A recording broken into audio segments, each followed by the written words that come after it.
अ considerable spec. सबसे पहले आइए हम लोग बात करें स्पेक का मीनिंग क्या होता है। तो स्पेक का मतलब होता है डस्ट, धूल, कण। और कंसिडरेबल का मतलब क्या होता है? कंसिडरेबल के दो दो मीनिंग होते हैं। एक तो मतलब होता है कि ऐसा कोई चीज़ जो सोचने लायक हो, जिसके बारे में चिंता किया जा सके, उसको बोलते हैं कंसिडरेबल। एक और मीनिंग होता है कंसिडरेबल का, बहुत बड़ा, बहुत ज़्यादा। जैसे हम कहते हैं ना कंसिडरेबल अमाउंट ऑफ मनी, तो मतलब बहुत बड़े पैमाने में पैसा। कंसिडरेबल नंबर ऑफ पीपल, बहुत बड़ी संख्या में लोग। तो यहाँ पे कंसिडरेबल स्पेक का मतलब है कि एक ऐसा कण, एक ऐसा धूल का कण जो, धूल नहीं समझो उसको, बल्कि कंसिडरेबल है, उसका भी वैल्यू है, उसका भी इम्पोर्टेंस है। एक्चुअली में ये पोएम किसके बारे में है? एक छोटे से माइट के बारे में।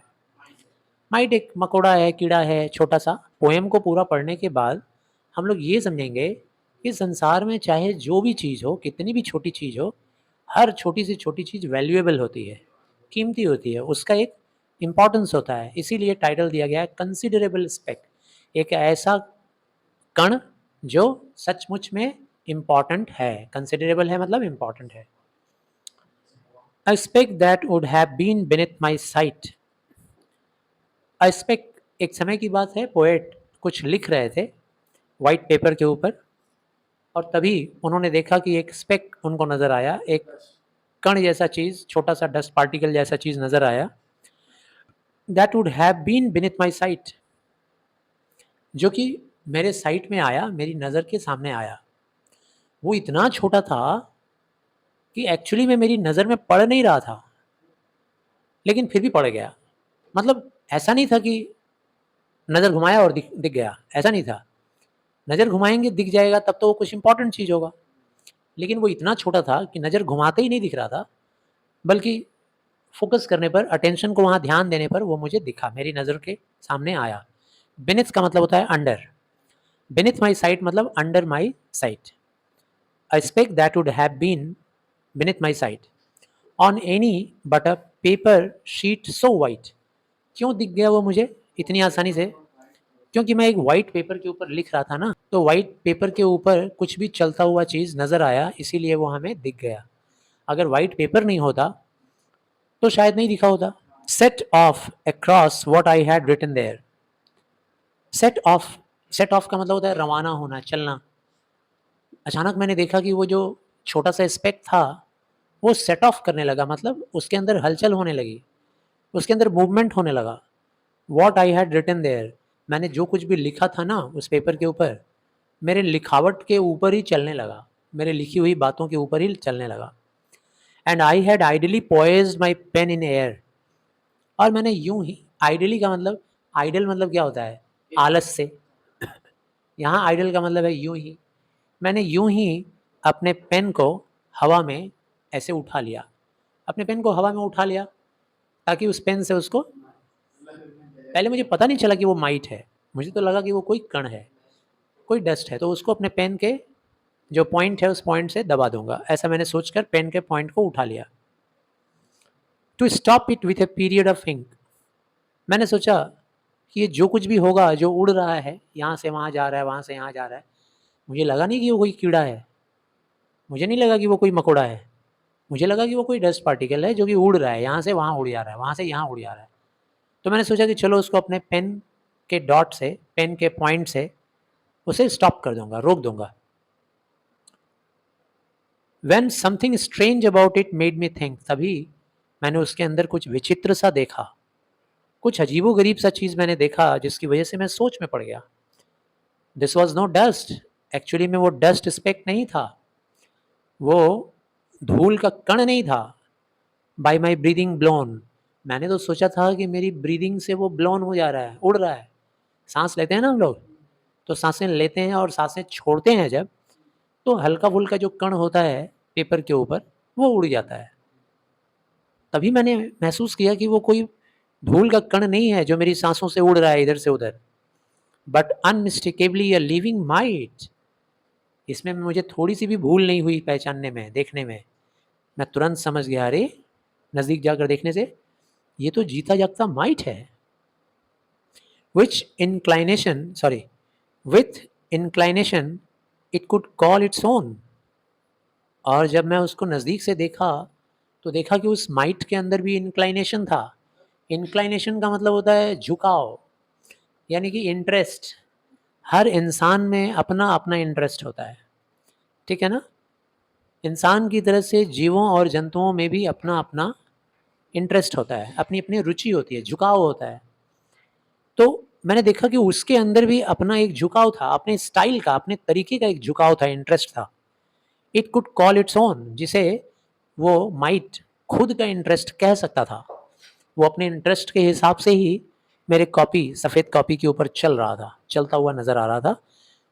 It paused as with suspicion of my pen. और उसके बाद मैंने देखा कि वो जो माइट था ना, वो रुक गया। अभी तक जो मूवमेंट करता हुआ मुझे दिखा मेरे पेज पर, वाइट पेज पर, वो रुक गया, पॉज्ड। क्यों पॉज्ड? With suspicion. उसे शक हो रहा था, उसे डर लग रहा था, आशंका लग रही थी उसे। किस बात की? ऑफ माई पेन, मेरे पेन से डर गया था कि कहीं ये पेन मुझे चुभाएगा तो नहीं है इंसान। एंड देन केम रेसिंग, और उसके बाद वो बड़ी तेजी से आया। वाइल्डली ऑन अगेन, फिर से, अगेन मतलब फिर से, जिस तरीके से वो मूवमेंट कर रहा था ना, यहाँ से वहाँ, वहाँ से यहाँ, बड़ी तेजी से रेस करता हुआ भागा, भागता हुआ आया किसी एक किनारे पर मेरे पेज के ऊपर। To where my manuscript was not yet dry, और कहाँ पर भाग कर आया? मेरे उस वाइट पेज के ऊपर, उस जगह पर आया जहाँ मैंने अभी अभी थोड़ी देर पहले ही लिखा था।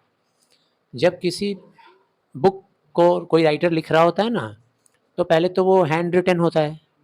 तो जो हैंड रिटन राइटिंग होती है उसको मैन्युस्क्रिप्ट बोलते हैं।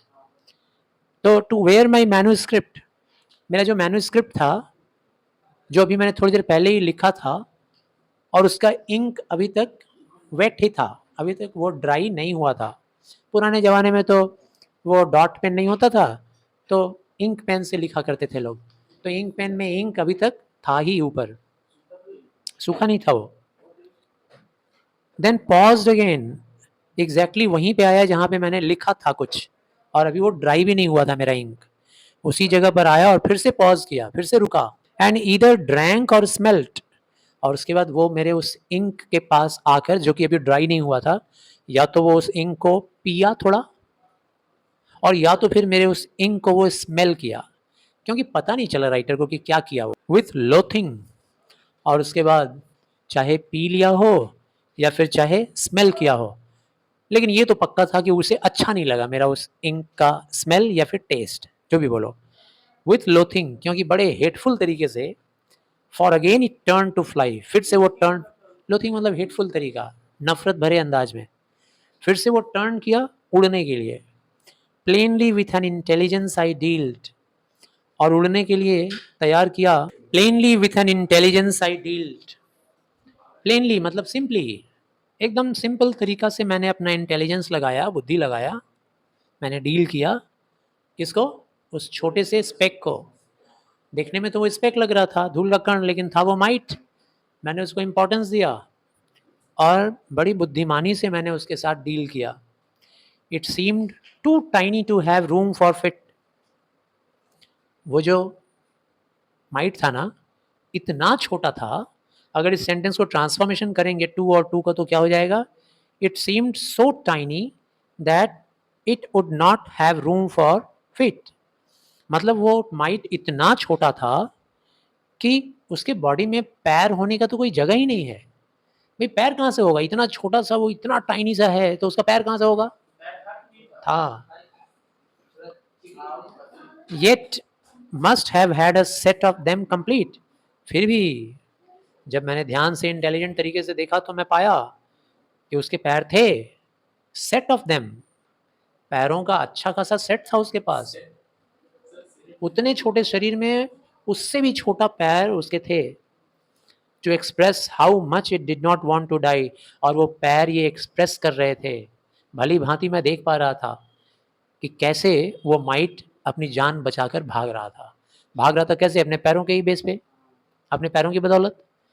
तो उसके वो छोटे छोटे पैर ये एक्सप्रेस कर रहे थे कि वो कितना ज़्यादा अपनी ज़िंदगी से प्यार करता है, मरना नहीं चाहता है।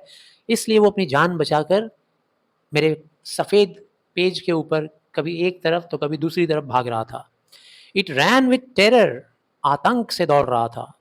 It ran with terror and with cunning crept, बड़े आतंक से दौड़ रहा था वो, आतंकित होकर के। जैसे ठीक है ना, जीव जंतु को जब हम लोग मारने को दौड़ते हैं तो लोग कितने आतंकित हो जाते हैं, है ना, बिल्ली वगैरह हुआ या कोई और छोटा मोटा जीव जंतु हुआ, वो सब डर जाते हैं लोग।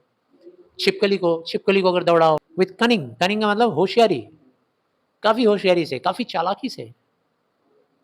इट फल्टर्ड, और तभी कभी रुक रहा है, कभी डर रहा है, कभी भाग रहा है, कभी उड़ने को तैयार हो रहा है, और इसी बीच में वो फैल्टर्ड किया, मतलब थोड़ा स्टॉप किया, रुक गया। I could see it hesitate, मैंने देखा हेजिटेट कर रहा है वो, संकोच में थोड़ा पड़ गया था कि उड़ें कि भागें कि दौड़ें, ये आदमी तो एकदम छुरा लेके तैयार है मेरे ऊपर, ठीक है ना, पेन लेके तैयार है। I could see it hesitate, मैं देख पा रहा था कि वो किस तरह से हेजिटेट कर रहा है।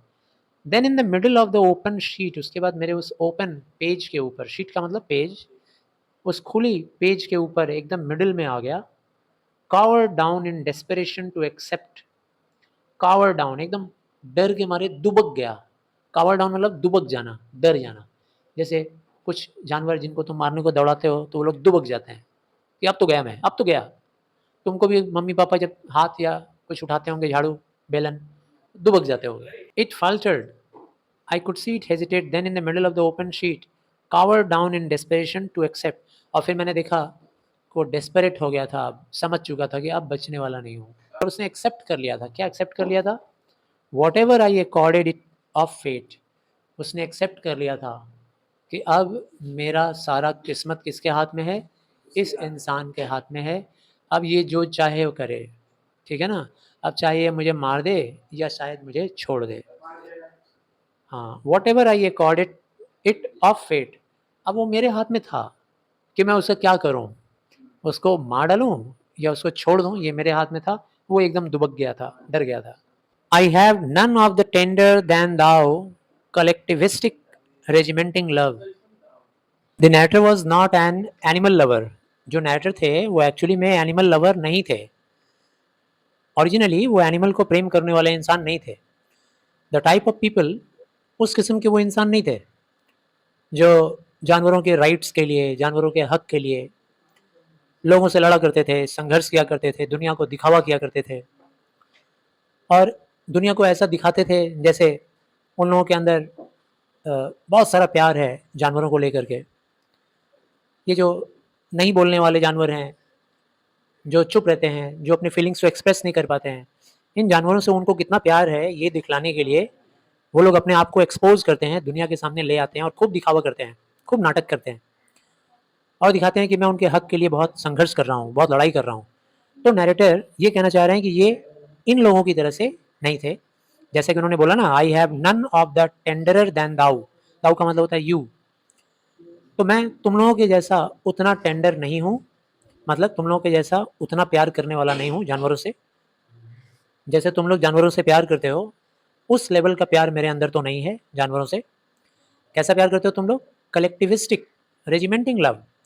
कलेक्टिविस्टिक और रेजिमेंटिंग का मतलब क्या होता है? जैसे मेजॉरिटी ऑफ पीपल क्या करते हैं? शो करते हैं प्यार का नाटक, प्यार का दिखावा करते हैं जानवरों के लिए। एक्चुअली में उनको जानवरों से प्यार वैसा नहीं होता है जैसे कि वो लोग दिखलाते हैं। इसी को बोला गया है collectivistic and regimenting love with which the modern world is being swept. और ऐसे ही जानवर के प्रति प्यार सारी दुनिया में दिखाया जाता है। पूरी दुनिया में एक बाढ़ सा आ गया है, ऐसा लगता है जैसे पूरी दुनिया इसी बहाव में बह रही है, ऐसा ही प्यार दिखला रही है पूरी दुनिया। तो मैं वैसा नहीं हूँ, राइटर कहना चाह रहे हैं, poet. But this poorer microscopic item now, लेकिन अभी मेरे सामने ये जो आइटम है, ये जो माइक्रोस्कोपिक आइटम है जिसको माइक्रोस्कोप से ही देखा जा सकता है, वो इतना छोटा है, इतना टाइनी है, इसीलिए उसको क्या बोल रहे हैं पोइट? पुअर, बेचारा, बेचारा माइक्रोस्कोपिक आइटम अभी ये मेरे सामने पड़ा है। Since it was nothing I knew evil of, since मतलब जैसा कि मुझे पता है कि इसके अंदर ऐसा कोई बुराई है ही नहीं है जिसकी वजह से मैं इससे नफरत करूं या इसको मार दूं। I let it be, sorry, I let it lie there till I hope it slept, इसीलिए मैंने इसको क्या किया? छोड़ दिया। इसको मैंने छोड़ दिया वहीं पर जहाँ पर ये था, मेरे उस वाइट पेज के ऊपर जहाँ पे मैंने इसे देखा था, वहीं मैंने इसको छोड़ दिया इस उम्मीद के साथ कि शायद ये वहीं पर पड़े पड़े सो जाए। इसको वहीं आराम करने के लिए, सोने के लिए मैंने छोड़ दिया। कहने का मतलब है कि मेरे अंदर उस लेवल का दिखावे वाला प्यार तो नहीं है, लेकिन इतनी नफरत भी नहीं है कि मैं उसे मार दूं। I have a mind myself and recognize, ये आखिरी स्टैंजा। पोएट को बहुत ही रिस्पेक्ट है ऐसा किसी भी जीव या जंतु के लिए जिसके अंदर अपना सेंस होता है, अपना माइंड होता है, समझदारी होती है। और ऐसी ही समझदारी, ऐसा ही माइंड और सेंस उन्होंने देखा किसके अंदर? उस छोटे से माइट के अंदर। पोएट कह रहे हैं कि आई have a mind my self, मेरे पास भी एक दिमाग है, मैं भी एक सोचने का तरीका रखता हूँ, मैं भी एक तरीके से सोचता हूँ। एंड रिकॉग्नाइज, और पहचानता हूँ ऐसे दूसरे माइंड्स को जो किसी दूसरे जीव जंतु या इंसान के पास होता है, जो लोग का अपना इंटरेस्ट होता है, जिन लोगों की अपनी रुचि होती है, अपना तौर तरीका होता है ज़िंदगी जीने का, अपना स्टाइल होता है, जैसे कि मेरा है। When I meet with it in any guise, guise का मतलब क्या होता है? वेशभूषा या आवरण या वेश। तो जिस किसी भी वेश में मैं इस तरह का जीव जंतु को देखता हूँ, चाहे वो छोटे आकार में, चाहे वो बड़े आकार में, जिसके अंदर बुद्धिमानी होती है, जिसका अपना रुचि होता है, जिसका अपना इंटरेस्ट होता है, अपना तौर तरीका, अपना स्टाइल होता है, तो मैं बहुत ही खुश होता हूँ। नो वन कैन नो, कोई भी नहीं समझ सकता, कोई भी नहीं जान सकता। How glad I am to find, कितना मैं खुश हो जाता हूँ जब कभी भी मैं ऐसा कोई भी जीव जंतु को पाता हूँ ना, कोई भी छोटा बड़ा जीव जंतु को, ऑन एनी शीट। फिलहाल आज तो मेरे सामने वो छोटा माइट मिला था मेरे उस पेपर के ऊपर। इसी तरह से कोई भी जीव जंतु को जब मैं कहीं भी देखता हूँ जिसके अंदर थोड़ा भी डिस्प्ले होता है, किस बात का डिस्प्ले? डिस्प्ले मतलब एक्सपोजर, दिखाना। ऐसा कोई भी जीव जंतु जो दिखलाता है अपना माइंड, अपना इंटरेस्ट, अपना स्टाइल, अपना तरीका ज़िंदगी जीने का, अपना स्मार्टनेस, अपना इंटेलिजेंस जो दिखलाता है, तो ऐसे जीव जंतु को देखकर मैं बहुत ही खुश होता हूँ। तो ले देकर पोएट ने क्या बताना चाहा इस पोएम में? उन्होंने ये बताना चाहा कि ज़िंदगी में, इस दुनिया में जितने भी जीव जंतु हैं, चाहे वो छोटे हों चाहे वो बड़े हों, उनके अंदर अपना इंटेलिजेंस होता है, अपना तरीका होता है, अपनी रुचि होती है ज़िंदगी जीने के लिए और ज़िंदगी के प्रति। तो जब कभी भी पोएट ऐसा किसी को भी, जब कभी भी पोएट ऐसा किसी भी जीव जंतु को देखते हैं जो स्मार्ट हो, जो इतना इंटेलिजेंट हो, जो अपनी जान बचाने के लिए इधर से उधर भाग रहा हो, जो डर रहा हो, जो घबरा रहा हो अपनी ज़िंदगी के लिए, उसको देखकर वो बहुत खुश होते हैं और उसका वो सम्मान करते हैं। Thank you.